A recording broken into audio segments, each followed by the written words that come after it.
সমুদ্র সৈকত দখল করে স্থাপনা তৈরি অনেকটাই খেলায় পরিণত হয়েছে। সরকার ভাঙে আর দখলকারীরা আবারও তৈরি করে, এ মন্তব্য করেছেন অন্তর্বর্তী সরকারের পরিবেশ বিষয়ক উপদেষ্টা রিজওয়ানা হাসান।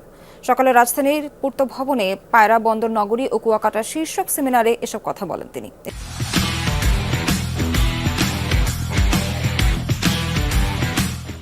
এ সময় তিনি প্রশ্ন রাখেন, কুয়াকাটা সমুদ্র সৈকতে গলফ কোর্স কেন লাগবে?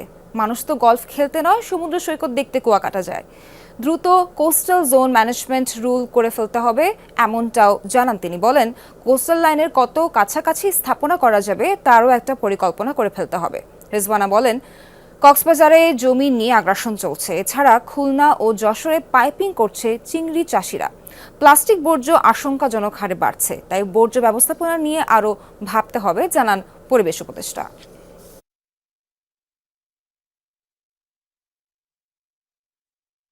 গতকালও এসছে আমার কাছে অভিযোগ যে এখনো আবার নতুন করে কক্সবাজারের সমুদ্র সৈকতে আবার দোকানপাট করা হচ্ছে। এটা টম এন্ড জেরির মতো হচ্ছে, আমরা ভাঙি ওরা বানায়, আমরা ভাঙি ওরা বানায়।